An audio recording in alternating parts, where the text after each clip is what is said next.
अपनी संतान के विषय में अपने माता पिता ही चिंतित होते हैं। अन्य मित्र, कोई रिलेटिव, रिश्तेदार दुखी अवश्य होता है, लेकिन जितना माता पिता को कष्ट होता है इतना अन्य को नहीं होता। ये यथार्थ बात है। तो हम कबीर परमेश्वर जी के बच्चे हैं और कबीर परमेश्वर ही हमारे सभी संकटों का निवारण कर सकते हैं। उन्हीं को हमारे ऊपर रहम आता है, दया आती है। वो परमेश्वर आकर के हमें ज्ञान देते हैं, समझाते हैं कि तुम काल के जाल में फंसे पड़े हो। यहां तुम्हें इस माया का नशा करा के अज्ञान रूप अंधेरे में भरमाया हुआ है। परमात्मा हमें याद दिलाते हैं कि तुम काल के जाल में फंसे पड़े हो।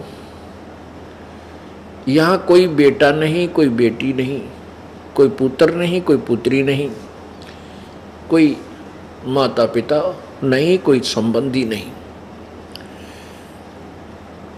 कहने का तात्पर्य ये है कि हम जैसे अपने रिश्तेदारों को अपना मानते हैं, अपनी बेटी को अपना मानते हैं, पुत्र को अपना मानते हैं, संतान को अपना मानते हैं, ये अपनी नहीं है। आज मृत्यु हो जाती है तो न संतान साथ चलेगी, न संपत्ति साथ चलेगी, तो अपनी कहाँ हुई। यहाँ केवल स्वार्थ संबंधी एक दूसरे के साथ जुगाड़ जुड़ रहे हैं। एक दूसरे से हम केवल स्वार्थ से संबंधित हैं। अब परमात्मा ने कहा है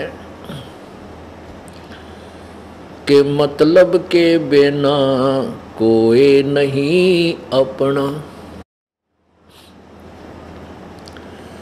भाई, मतलब के बिना कोई नहीं प्यारा। उसके विषय में क्या बताते हैं, बहुत ही साधारण सा उदाहरण दिया इस वाणी में। भाई, जब तक बैल चले हड़िए में तब तक डालें चारा। जब तक बैल चले हड़िए में तब तक डालें चारा। बूढ़ा वृद्ध हुआ जब नाथ काट दी, वो दर दर ठोकर खारा। मतलब के बिना कोई नहीं प्यारा। हमने इसका खूब बिटर एक्सपीरियंस है, क्योंकि इस दास का जन्म किसान परिवार में हुआ। हम देखा करते थे बैल से सारा उसके 8-7 वर्ष का जीवन जो उस बैल का होता था उससे काम लेते। उसके बाद या तो किसी को दे देते, वो जैसे ये ले जाते काटने वाले, चाम उतारने वाले, या कोई ज़्यादा धार्मिकता दिखाता कि मैं उनको नहीं दूंगा, वो उसकी नाथ काट के और गले से रस्सा काट के लठ मार देता। वो इधर उधर कमज़ोर इतना होता, चला नहीं जाता और इधर उधर धक्के खाता। पुण्यात्मा, परमात्मा कहते हैं, भाई बूढ़ा होवे पड़े खाट में सुने बचन खारे। कुत्ते तावन का भी सुख को न ये छाती फूकण हारे। मतलब के बिना कोई नहीं प्यारा। पुण्यात्मा, हमने इस काल के जाल को समझना है। अपने को दुख हो, अपने का को ही दुख होता है। एक लड़की की शादी की, ब्याह करा। विवाह के 1 वर्ष बाद वो बेटी का पति दुर्घटनाग्रस्त होकर के मृत्यु को प्राप्त हो गया। बड़ा दुख हुआ परिवार को। 13 दिन के बाद उसके छोटे भाई के साथ उस लड़की का संबंध कर दिया। अब लड़की की माता पहले तो बहुत बुरी तरह रो रही थी, और जिस दिन उस छोटे भाई के साथ उसका संबंध जोड़ दिया, खुशी मना रही थी। कोई दुख नहीं था, लेकिन लड़के की माँ फिर भी टक्कर मार मार कर रो रही थी। पुण्यात्माओं, इस काल ने हमें ऐसा बांध रखा है, इसने अपने स्वार्थवश हमें यहाँ पर पाल रखा है। 1 लाख मानव शरीरधारी प्राणियों का यो नित्य आहार करता है, और उसी के लिए हमें एक दूसरे के साथ झूठे मोह ममता में और ये झूठा सुख दे करके फंसा रखा है। तो कबीर परमेश्वर को, जो हमारे पिता हैं, उनको हमारा तरस आता है, हमारे ऊपर रहम आता है। अपनी संतान के लिए वो भटकते फिरते हैं। परमात्मा कहते हैं, गोता मारूं स्वर्ग में और जा बैठूं पाताले, कह कबीर ढूंढता फिरूं अपने हीरे माणिक लाल।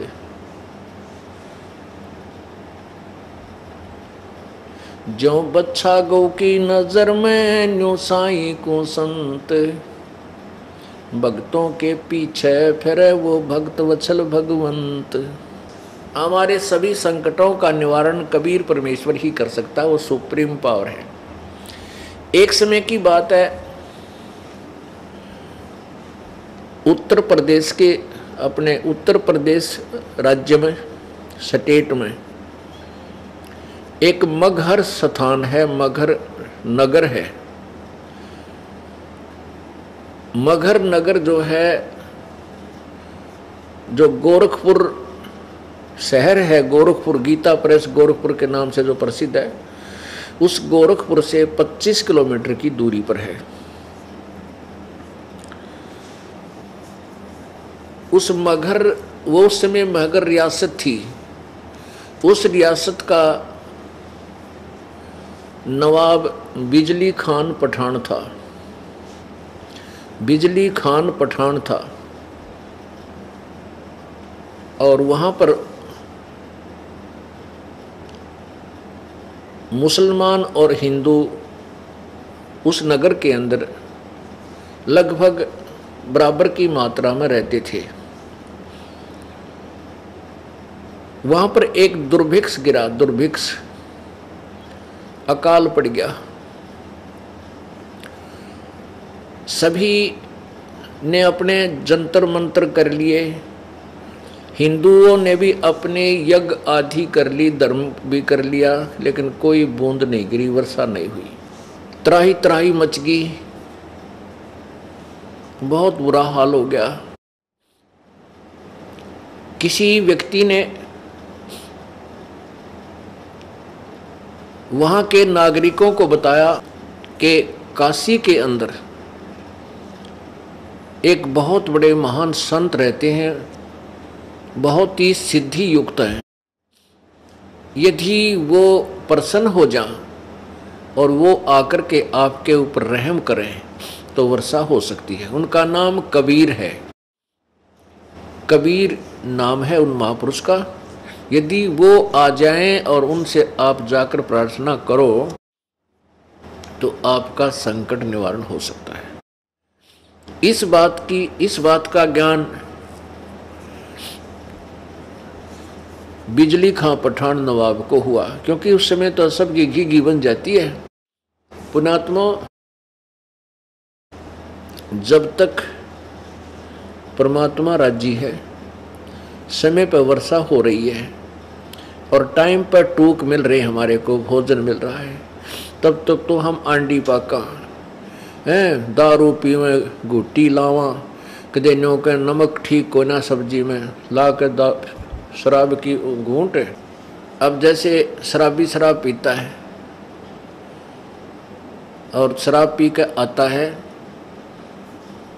अब उसकी पत्नी के पहले जाडा चढ़ ले, जब वो शाम न घर न आवे, पता लग जाता है कि वो आते कुकर्म करेगा, को बर्तन फोड़ेगा, कि मेरी देह ही तोड़ेगा। तो बेचारी अपनी तरफ से सारे काम सेट रखती है और बढ़िया भोजन बनाती है, और उसमें किसी दिन थोड़ा बहुत नमक कम ज़्यादा हो जा तो थाली फेंक कर मारे और मैं नहीं खाता रोटी, मुँह च डाले, वह बेचारी उसका पीछे पीछे फिरे। कहने का भाव ये है कि हमने बकवाद इतने बावे हैं जब तक हमें समय पर रोटी मिल रही है। और भगवान रूस गया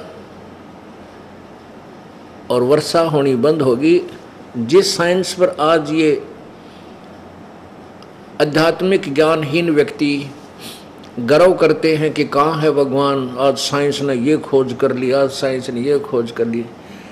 साइंस ने क्या खोज कर ली? भगवान के दिए हुए पदार्थों पर इन्होंने अपनी तगड़मबाजी, वो भी परमात्मा की ही दया से बुद्धि इनको दी गई है। जो इस कलयुग में देना मालिक ने था वही बनवाया है। इस युग को कलयुग इसलिए कहा गया है कि इसमें मशीन, मोटर मशीन से ही कार्य हुआ करेंगे। ये पहले से ही ऋषियों के द्वारा नॉमिनेटेड था ये युग कि इसमें मशीन की जो है ना उत्थान होगा, मशीन का, मशीनरी का, और वो परमात्मा ही करवाता है। और हम इसको थोड़े से आकाश में जहाज के द्वारा उड़ जाने मात्र को ये मान लेते हैं कि भगवान नहीं है। ये हमारी महामूर्खता है। यदि 2 वर्ष या 3 वर्ष अब वर्षा ना हो, परमात्मा रुष्ट हो जावे। ये हवाई जहाज जिनके ऊपर बैठ कर ये अफलातून अंडी पाके और धरती तोलते हैं, कुछ नहीं समझ रहे, किसी को, भगवान को नहीं मानते। ये हवाई जहाज और ये कंप्यूटर वहीं खड़े खड़े पड़े पड़े इनको जंग लगे, इनमें कोई बैठनिया नहीं पावे, क्योंकि रोटी मिले नहीं, हाहाकार मच जा, टक्कर मार मार के मरते। तो पुण्यात्मा भगवान से दूर होना हमारी सबसे बड़ी मूर्खता और अध्यात्म ज्ञानहीनता है। एक समय एक बहुत भयंकर अकाल गिर गया और जिसके कारण मानव समाज भूख के कारण मृत्यु को प्राप्त होने लगा। कहते हैं सन 1720 में एक बहुत ही भयंकर अकाल गिरा और उसमें क्या स्थिति हुई उसके विषय में संत गरीबदास जी महाराज ने उसका अच्छा चित्रण किया है, आपको पढ़ के सुनाते हैं। गरीब विषय में बिसरे नहीं, लागी जोर कशीस, खंड बिहिंडा हो गए, देखो कौम छतीश। अब उसमें ये छुआछात बहुत ज़्यादा थी, जात पात का बहुत भिन्नता थी। और जब वो अकाल पड़ा, किसी ने किसी के घर में रोटी पागी बाज के खा ली, चाहे ब्राह्मण ने चमार के घर पर पागी वहीं बाज के रोटी खोस के खा ली। जब भूल गए हम ब्राह्मण हैं, कम क्षत्रिय हैं, कम शूद्र हैं, या तो बकवाद इतने चला है जब तक हमें सारी सुविधा भगवान प्रदान कर रहा है। गरीब विषय में बिसरे नहीं, लागी जोर कशीस, खंड बिहिंडा हो गए, देखो कौम छतीश। शहजादे मांगत फेरे वो दिल्ली के उमराव, जिन रोटी पाई नहीं जो खाते नान पुलाव। कहते दिल्ली के वो बादशाह और उनके पुत्र जो नान पुलाव खाया करते थे, उन रोटी नहीं मिली। शहजादे मांगत फेरे दिल्ली के उमराव, एक रोटी पाई नहीं जो खाते नान पुलाव। गंगा जमुना पार को चली दुनी सब डोल, रोटी साटे बिक गए बालक लड़के मोल। नौकर रोटियां के लिए अपने बेटे बालक भी बेच दिए लोगों ने। इसते आगे क्या कहूँ, बीती बहुत बिताड़, बासमती भोजन करें जिन पाया नहीं पवाड़े। एक पवाड़ घास होता है जिसको गधे भी नहीं खाते, ओह, और वो मनुष्यों ने खाया उसमें। इसते आगे क्या कहूँ, बीती बहुत बिताड़, बासमती भोजन करें जिन पाया नहीं पवाड़। जो बासमती चावल खाया करते थे उनने वो पवाड़ घास भी ना खाने को मिला, सूख गया सब कुछ। खर पवाड़ नहीं खाते हैं मनुष्यों खाया तोड़े। खर माने गधा, कहते गधा भी पवाड़ घास को नहीं खाता और मनुष्य ने तोड़ तोड़ के खा लिया। खर पवाड़ नहीं खाते हैं मनुष्यों खाया तोड़। सांगर टीट और बाखड़ी लीने वृक्ष झरोड़े। ओह, बाखड़ी एक कांटेदार एक बेल सी होती है फैली हुई जमीन पर खेतों में, और उसके इतने मोटे मोटे छोटे छोटे कांटे होते हैं। कहते वो बाखड़ी भी कूट कूट के खाई। और वृक्षों के पत्ते ने तोड़ तोड़ के जरोड़ना में ना ऐसे खींच के पत्ते पत्ते निकाल लेना, उसको जरोड़ना बोलते हैं, जरोड़ लिए। खर पवाड़ नहीं खाते हैं मनुष्यों खाया तोड़े। सांगर टीट और भाखड़ी लीने वृक्ष जरोड़े। सांगर ये जाटी जांडिया गला गया करें, जांडिया का फल वो सिंगर बोले सांगर। और टीट ये टींड लग गया करें कैरों के। और बांखड़ी लीने वृक्ष जरोड़े। ओहो, खर पवाड़ नहीं खाते हैं मनुष्यों खाया तोड़े। सांगर टीट और बांखड़ी ही लीने वृक्ष जरोड़े। कड़ा कोंदरा खा गए जड़ा झोझरू झाड़। इसते आगे क्या कहूँ रही न बोदी बाड़े। बोदी बाड़, बाड़ होती थी कांटेदार झाड़ियों की, अपने खेतों के चारों तरफ रक्षा करने के लिए बाड़ लगाते थे। कहते हैं वह भी कूट कूट कर इंसानों ने खा ली। कड़ा कोंदरा खा गए जड़ा झोझरू झाड़। इसते आगे क्या कहूँ रही न बोदी बाड़। फजल किया यूं दुख सोन्या बरसे दीन दयाल। आए इंद्र गर्ज करे सुभर तालम ताल। सुभर सरवर ताल। सातों धातुर सात अन वर्षाही के माही। मेर मौज मौला करी ही बादल पछाए जाही। बरसे इंद्र घन गोरे करे उतरा हुक्म हजूर। खलक मुलक सब आवादाने ना कहीं होत कसूर। ये भी से की बाता हैं लग्या 21 ऐन। 60 महीना शुभ घड़ी ही 7-8 चैन। कहते हैं ये तो 1720 में आपको बताई कि बहुत बुरा हाल हो गया था। फिर 1721 में 60 महीना शुभ घड़ी और 7-8 का दिन था, रात 7 और 8 की रात 60 की।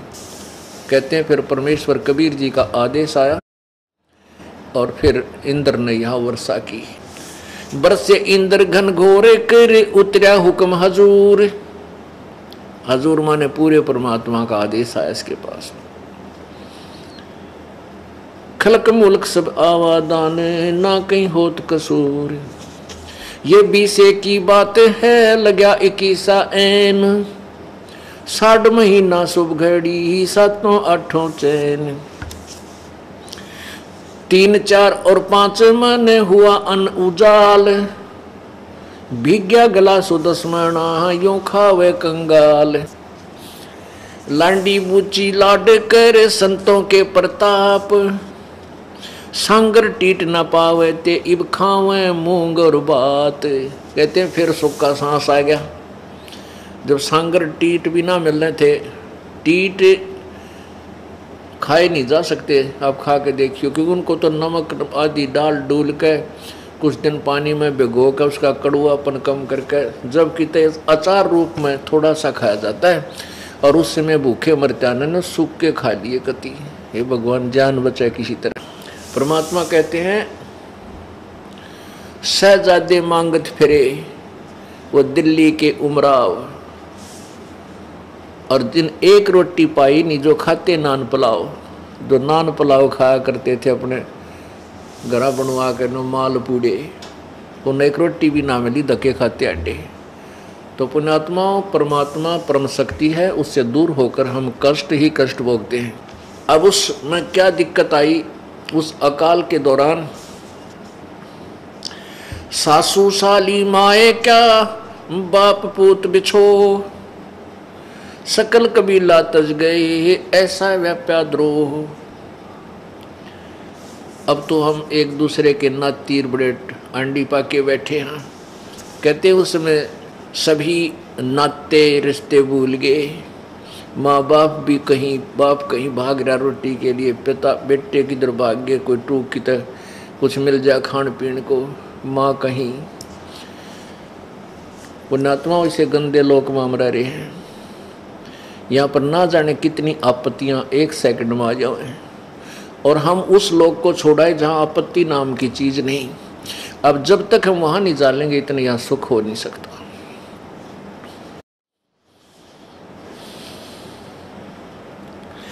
ऐसी बीती जगत में जाने नहीं जहान, कथर चूना लाए क इब चाबण लगे पान। अब उस समय तो ऐसी दुर्गति हुई थी, अब भूल गई है दुनिया। और कहते उस समय इब यो चूना और कत्था ला के पान खान लागे, बकवाद करें। बता पान के पेट भर कोरी बकवाद। अब उस समय वो कहाँ गई थी वो पान, जब टक्कर मारते फिरे थे एक आहार के लिए। तो पुण्यात्मा इसलिए हमने विकार नहीं करने चाहिए, परमात्मा से डर के यहाँ से पीछा छुटवाना चाहिए, ताकि ये आपत्तियों के घर में फिर ना आ जावा।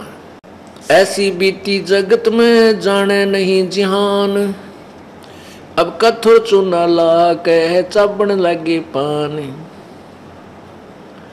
पांडव भारत में बचे यूं रखे जनदास, काल कुचालों में रहे नहीं खाए खड़गाश।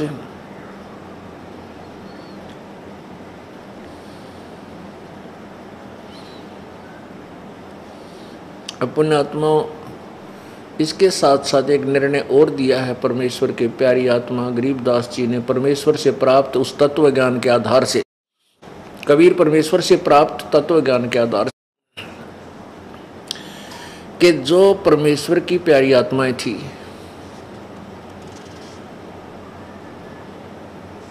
अर्थात पिछले पुण्य जन्म कभी किसी जन्म के परमात्मा कबीर जी के साथ थे, उनके ऊपर परमात्मा ने विशेष कृपा की। ऐसी आपत्ति में उन्होंने ये खड़ घास नहीं खाए, उनकी व्यवस्था परमात्मा ने की। अब जैसे महाभारत कितना भयंकर युद्ध हुआ, उसमें पांडवों की रक्षा बनी और सब दुनिया मर गई। ऐसे ही परमात्मा ऐसी आपत्तियों में कबीर परमेश्वर के बच्चों को, कबीर परमेश्वर की जो विशेष आत्माओं को, विशेष कौन सी होती हैं, जैसे वैसे तो हम कबीर जी के सभी बच्चे हैं, सभी उसकी आत्मा है। कीड़ी, हाथी, कुंदर, राजा, रंग, महादेव, ब्रह्मा, विष्णु, महेश और हम। विशेष आत्मा वो हैं जो उनकी आज्ञा का पालन करके उनके अनुसार चल रहे हैं। जैसे एक पिता की 5-6 बेटे हैं और 2 पुत्र उसकी आज्ञा का पालन ना करके बकवाद करते हैं, कि तो चोरी करते हैं, कि तो लठ बजाते हैं, कोई झगड़ा करते हैं, तो वो विशेष आत्मा उसके बच्चे नहीं हैं। आत्मा में दुख तो होता है, लेकिन वो उसकी आज्ञा से बाहर जा करके हैं, तो उन पर विशेष ध्यान ना दे करके पिता उनकी तरफ विशेष ध्यान देता है जो उसकी मर्यादा में चल रही। और जो दूसरे हैं मर्यादाहीन रहते हैं, उनसे तो पैसे भी छुपा कर रखा कर, कदे रास्ते ये निकाल ना ले जाएं। तो ऐसे ही जो परमेश्वर की प्यारी आत्माएं कभी किसी उसके चरणों में रही हैं, उस क्षेत्र में परमात्मा ने अकाल नहीं गिरने दिया। तो यहाँ उसी के विषय में बताते हैं। पांडव भारत में बसे, जैसे पांडव भारत में बचे यूं राखे जनदास, काल कुचालों में रहे नहीं खाए खड़गाश। पुण्यात्माओं, हम भूल जाते हैं परमात्मा को थोड़ा सा सुख होते हैं, इसलिए परमेश्वर कहते हैं इस झूठे सुख को सुख है ये मान रहा मनमोद। अकाल गिरने से पहले धरती तोलने थे और फिर कैसी दुर्गति होगी, टक्कर मारते मेरे, ना कोई भाई साथ रहा, ना कोई रिश्तेदार साथ रहा, ना कोई संबंधी टोया पाया। इसलिए परमात्मा कहते हैं झूठे सुख को सुख है ये मान रहा मनमोद। ये सकल जबीना काल का कुछ मुख में कुछ गोत है। जिसमें मगहर के अक्षेत्र में अकाल गिरा, तराई तराई मच गई, राजा के पांव के तले की जमीन भी खिसक गई, का बुरा हाल होगा। सभी जंतर मंतर सभी देवी देवताओं को हिंदुओं ने मना लिया और सभी क्रियाएं कर ली मुसलमानों ने, लेकिन वर्षा नहीं हुई। जब बिजली खां पठान को पता चला कि बनारस में कबीर नामक महापुरुष परम संत रहते हैं, यदि वह मेहर कर दें तो वर्षा हो सकती है, तो वीर देव सिंह बघेल काशी का नरेश, वो कबीर परमेश्वर की शक्ति से परिचित था, उनका शिष्य हो चुका था और साधु संत की मर्यादाओं से, परमात्मा की मर्यादाओं से परिचित हो चुका था। बिजली खां पठान मगहर नवाब ने 2 सैनिक भेजे सिपाही घोड़े के ऊपर और कहा, एक पत्र लिख दिया वीर देव सिंह बघेल के नाम कि मैंने सुना है कि आपके शहर में कोई कबीर नामक संत है और मेरे क्षेत्र में भयंकर अकाल गिर चुका है। आपसे प्रार्थना है कि उस कबीर संत को मेरे यहाँ भेज दें और इन सैनिकों के साथ वो घोड़े पर बैठकर आ जाए, यहाँ वर्षा करवानी है। हम इतने अज्ञानी हैं भक्ति मार्ग से, बताइए कोई बड़का का खेल था, संत ने बुलावा, कौन सी धरण ठुआनी थी। अब वो सैनिक लेकर वो पत्थर चल पड़े, जाकर के वीर देव सिंह बघेल, वीर सिंह बघेला उस राजा को बिजली खां पठान का संदेश दे दिया। उसने पत्र पढ़ा, वीर देव सिंह ने पत्र पढ़ा और तुरंत पत्र लिख दिया और मौखिक भी उन सैनिकों से कहा, उस पत्र में भी लिख दिया और सैनिकों से भी बोल दिया कि भाई बिजली खां पठान से कहना कि ये कोई तरीका नहीं संत को बुलाने का और उससे रहम पाने का। उसमें पत्र में भी लिखा और सैनिकों से बोल दिया कि बिजली खां पठान आवे और संत के चरणों में नतमस्तक हो और प्रसन्न होकर ये उसके साथ चले तो बात बनेगी। ना कोई बड़का खेल नहीं है कि उसने भेज दिया, कोई इंजेक्शन थोड़ा लवाना था, वे आते ला देंगे। तो दोनों सैनिक वापस आ गए बहुत शीघ्रता से।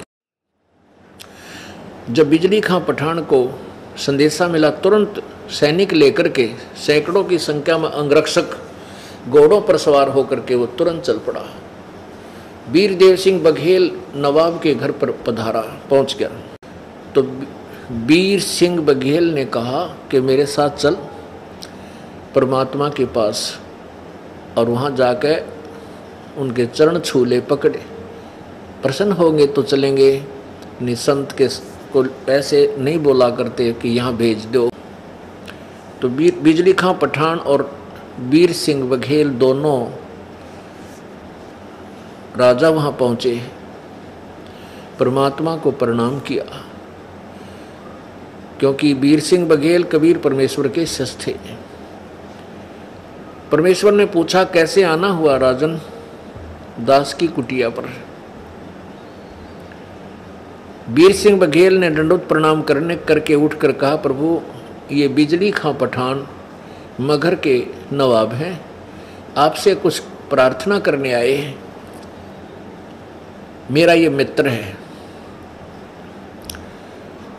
परमात्मा ने कहा, बोल बच्चा, क्या आदेश है?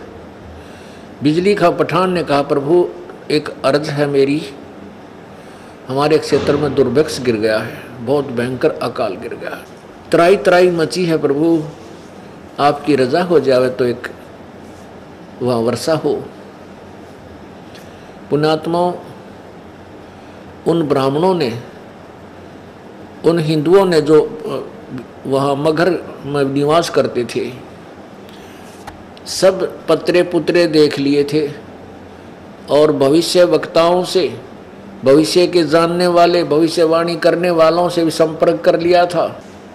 अब ये जो कुछ संत इस टाइप के होते हैं, उनकी समाधि ऊपर धर्मराज के दरबार में पहुंच जाती है, उनकी आत्मा, शरीर यहीं रह जाता है, वो समाधिस्थ होकर के, और वहाँ जाकर के वो उस अक्षेत्र का अकाउंट देख लेते हैं कि इस क्षेत्र में वर्षा इस समय में होगी या नहीं, ऐसा कोई प्रारब्ध है या नहीं। ये पूर्व निर्धारित है, जहाँ पर फलडाणी है या कहीं पर ऐसा यानी सूखा गिरना है, जो कुछ भी।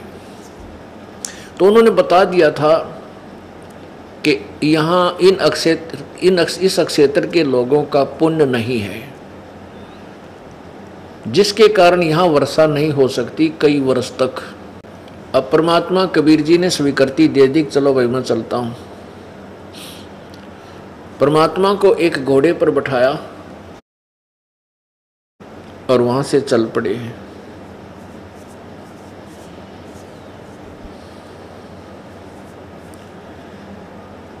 जब रास्ते में आ रहे थे तो वहां एक नाथ जी, वैसे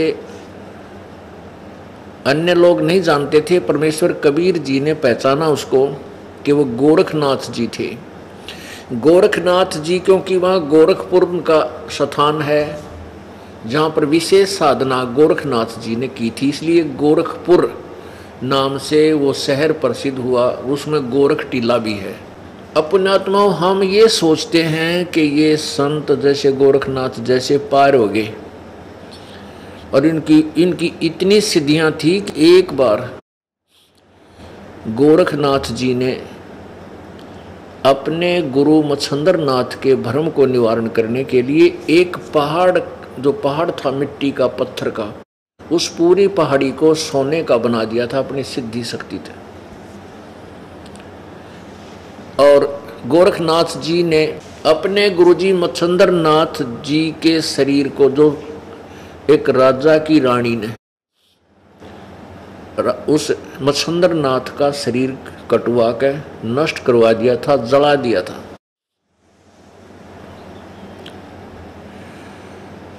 और मच्छंदर नाथ जी उस रानी के, राजा के मृत शरीर में प्रवेश करके और वहां रह रहा था।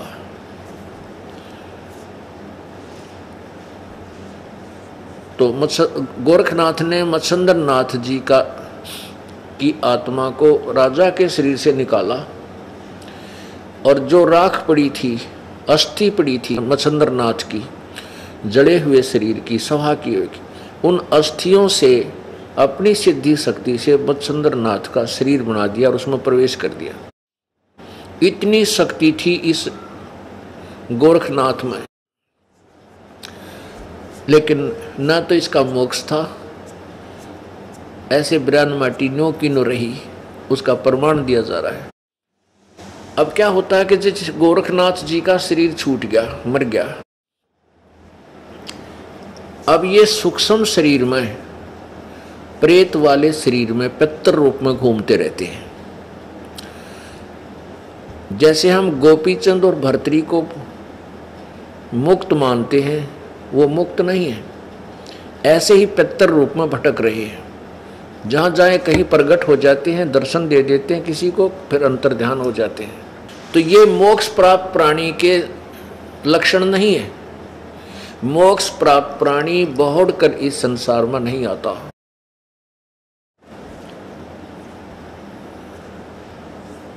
तो गोरखनाथ जी के वहाँ गोरखपुर 25 किलोमीटर था। अब वो उसने सोचा कि यहाँ दुर्भिक्ष गिर गया और ये किसी संत को बुलाने गए हैं, और वो संत आकर के यदि यहाँ कोई करिश्मा दिखा देगा तो मेरी महिमा खत्म हो जाएगी। इस दृष्टिकोण से गोरखनाथ जी वहाँ एक साधु वेश, अपना नाथ परंपरा वाला वेश की वेशभूषा बना करके प्रकट हो करके, यानी एक सिद्धि ऐसी होती है कुछ समय के लिए वो चोला धारण कर सकता है, तो वहाँ शरीर धारण करके एक छोटी सी तलैया, जैसे खेतों में लेट होती है, लेट बोले हमारे रोहतक जिले में, छोटी सी जोड़ी, छोटी सी तलैया खेतों में होती है तो वो तलैया सूखी पड़ी थी। उस तलैया के ऊपर गार्ड का अपना वो चिमटा, ये त्रिशूल, और वहाँ बैठ गया ऐसे आसन लगा के। जब परमात्मा आ रहे थे और मगहर में प्रवेश करने को जा रहे थे, मगहर नगर से 1.5 किलोमीटर दूर ये दास देख कर आया ये घटना। वहाँ पर आज भी अवशेष बचाया, शेष बाकी हैं, अवशेष बचे हुए हैं, और वहाँ के लोग वहाँ के व्यक्ति ये प्रमाण देते हैं कि सचमुच ऐसा हुआ था। जब परमेश्वर कबीर जी ने देखा कि नाथ जी आए हुए हैं, गोरखनाथ बैठा है और इसके मन में के दोष है, वो तो अंतर्यामी थे, वहीं रुकवा लिया घोड़ा और राजा से कहा कि, नवाब से कहा कि हे राजन बिजली खां पठान, आप इतनी दूर गए काशी में 200-250 किलोमीटर, ये देखो महापुरुष बैठे हैं आपकी बनी में, आपके जंगल में, इनसे अर्ज करो, ये जो चाहे सो कर सकते हैं। अब गोरखनाथ जी सुना और दूना फूल गया, कुप्पा हो गया। तो बिजली खां पठान, हमारे मन में भी एक दोष रहता है, तो क्योंकि कबीर परमात्मा को जब जहाँ से बिजली खां पठान लाए बैठा के, तो वो उस समय कपड़ा बुने थे। एक गरीब जुलाहा बैठा खड्डी में और कपड़ा बुने, तो उसके मन में जचना थी कि वो संत है, भगवान तो बहुत दूर की बात, उसको भगवान माना, तो वो ले जरूर आ रहा था, पर बिजली खां पठान के मन में भी खोट था कि संत संत तो ना लगता। तो दोनों की फड़क निकालनी थी, एक तीर में 2 शिकार करने चाहे परमात्मा ने। एक तो गोरखनाथ की फड़क निकालनी थी, एक बिजली खां पठान का दिमाग सेंटर में लाना था। तो बिजली खां पठान को जब ये सुना कबीर जी के मुखारविंद से, परमेश्वर के मुखारविंद से, कि देखिए महापुरुष जो चाहे सो कर दे, इतने सिद्ध पुरुष हैं, इन नाथ जी महात्मा से आप प्रार्थना करो वर्षा के लिए। गोरखनाथ जी घना राजी ना, वो बिजली खां पठान घना प्रसन्न हो गया, अक्सर सचमुच महात्मा तो ईशे होया करे। और जाकर बिजली खां पठान ने प्रार्थना की, हे नाथ जी, हे महात्मा जी, हम यहाँ की जनता पानी के लिए तरस रही है, कृपा वर्षा करवा दो। अब नाथ जी खड़ा हुआ, वो त्रिशूल निकाला और उस तलैया के बीच में जाकर, जो सूखी जोड़ी थी छोटी सी लेट, उसके बीच में जाकर त्रिशूल मारा, न्यू काट दिया। वहाँ से पानी की धार फूट आई और वो तलैया, पूरी छोटी सी तलैया थी, वह भर गई पानी की। और फिर नाथ जी आकर बैठ गया नुआकड़ कर। अब कबीर परमात्मा बोले, देखो भाई कर दिया ना, पानी कर दिया महात्मा ने, तेरे की देख तुम कहाँ गए थे, ठीक हो गया काम, बिजली खां बन गई बात है। बिजली खां पठान बोला, प्रभु इस जल से तो एक दिन के पशु भी नहीं छिक सकते, हे नाथ जी वर्षा करवा दो। नाथ जी कहते हैं कि इस अक्षेत्र के पुण्य समाप्त हो चुके हैं, इस अक्षेत्र के लोगों के पुण्य नहीं है, इनके प्रारब्ध में यहाँ वर्षा नहीं है, और मैंने इंद्र तक के कागजों को टटोल लिया है इस क्षेत्र में 2-3 वर्ष तक वर्षा नहीं हो सकती। और कहते हैं वजीर और फकीर दो नहीं आपस में सोया करते हैं। अब कबीर परमेश्वर ने कहा कि हे नाथ जी दया कर दो, आप तो जो चाहो सो कर सकते हो, वर्षा करा दो, आपके बच्चे यहाँ त्राई त्राई कर रहे हैं। तो गोरखनाथ जी नाराज हो गए, ने बोला तू करवा दे, ऐसा वर्षा करवाने वाला है, इनके भाग्य में नहीं है तो कहाँ से दे दे, कहाँ से वर्षा हो जा। अब बिजली खां पठान फंस गया, कहिया तो बात बिगड़ गई भाई। जब इंद्र के कागजात ही देख लिए इसने और महात्मा नो के वर्षा नहीं होगी तो मर गए भाई अंत।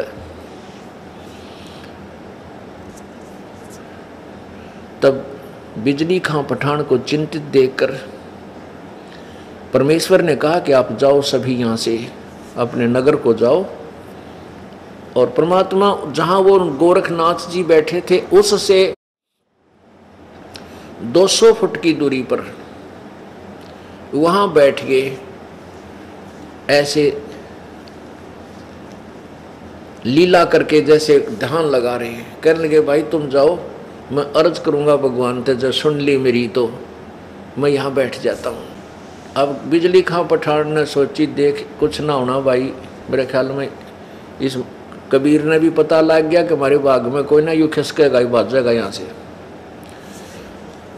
परमात्मा उसके अंतर की बात जानकर ने बोला बिजली खां जल्दी चले जाओ अपने घर को, कहीं रास्ते में भीग ना जाओ तुम वर्षा से, तू नवाब है।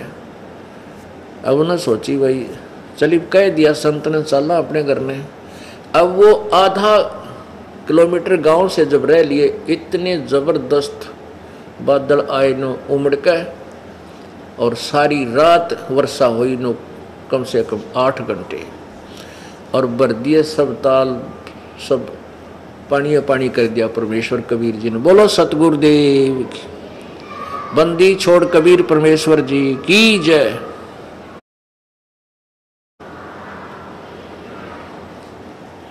अब सारा गांव उमड़ के उस वर्षा में बरसते में उल्टे आ गए, वह कितके घर गाँव थे, और परमेश्वर के चरणों में बाल बच्चों समेत तो वहीं आके गिर गए। घर पर चलो परवरदिगार, हमारे गांव चलो परवरदिगार। परमात्मा बोले ये तुम्हारे भाग्य में नहीं था। ये इस दास की अर्ज सुनी है मेरे पूर्ण परमात्मा ने, यानी खुद ही डबल रोल कर रहे थे। परमात्मा बोले कि मैं तुम्हारे नगर में चलूँगा इस शर्त पर, इस कंडीशन पर कि तुम हिंदू और मुसलमान मेरा उपदेश लोगे, मेरे शिष्य बनोगे। परमात्मा ने कहा ये तो एक आपत्ति थी, ऐसी ऐसी ना जाने कितनी आपत्ति तुम्हारे अंदर आएंगी, उनको भी दूर करूंगा। अब इतनी समर्थता देख के पूरे नतमस्तक हो गए, प्रभु जैसे आप कहोगे वैसे ही कर लेंगे। तब परमात्मा कबीर जी ने उनके नगर में प्रवेश किया। हिंदू और मुसलमानों को दोनों को संदेश दिया। हिंदू और मुसलमान दोनों ने परमात्मा की शरण ग्रहण की। बिजली खां पठान भी उनका शिष्य बन गया।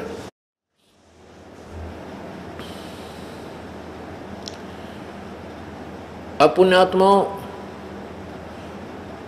इन अज्ञानी संतों ने, गुरुओं ने, नकली ब्राह्मणों ने एक धारणा फैला रखी थी कि जो मगर मरता है वो गधा बनता है, नरक जाता है। क्योंकि इस धरती को भगवान शंकर ने साप दे रखा है, और वहाँ एक नदी बह रही थी, आमी नदी, उसको भी शंकर भगवान ने श्राप दे रखा था, उसको सुखा दिया था, उसमें पानी कभी नहीं आएगा, ये श्राप था। ये श्राप जो होते हैं ये 3 ताप में आते हैं, और इन 3 तापों का निवारण भी कबीर परमेश्वर ही कर सकता है। ना ब्रह्मा कर सकता, ना विष्णु कर सकता, ना शिव जी कर सकता। जैसे विष्णु जी को श्राप दिया था नारद ने कि तूने मेरे साथ धोखा किया है तो तू भी अपनी पत्नी के वियोग में पृथ्वी पर धक्के खाओगा, अपनी पत्नी के वियोग में तू भटकता फिरेगा, और मेरे जैसे मुंह आड़े तेरी मदद करेंगे बंदर। तो नारद के श्राप को, उस 3 ताप को विष्णु नहीं काट सका, उसको भोगना पड़ा। रामचंद्र रूप में जन्म हुआ, राजा दशरथ के घर जन्म हुआ, सीता जी का अपहरण हुआ और पूरा जीवन दुख ही दुख में। फिर रावण को मार के सीता को वापस लाए, आते सीता ने घर से निकाल दी।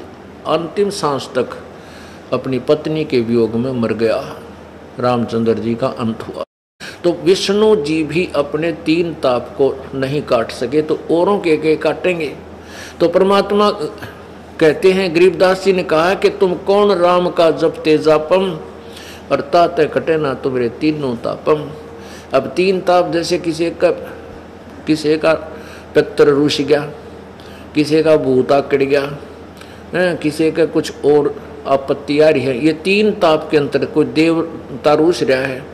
इन 3 तापों की आपत्ति को भी कबीर परमेश्वर ही दूर कर सकता है और कोई नहीं कर सकता।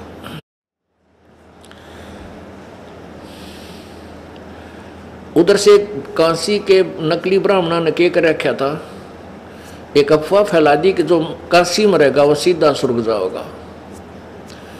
अब हिंदू बोले वाले श्रद्धालु हिंदुओं ने क्या सोचा कि भाई माता पिता की मृत्यु तो होनी है, क्यों ना इनको बनारस में कोई स्थान किराए पर लेकर अंतिम समय में वहाँ रखते। विशेषकर जो अधिक पैसे वाले थे उनमें ये प्रेरणा हुई।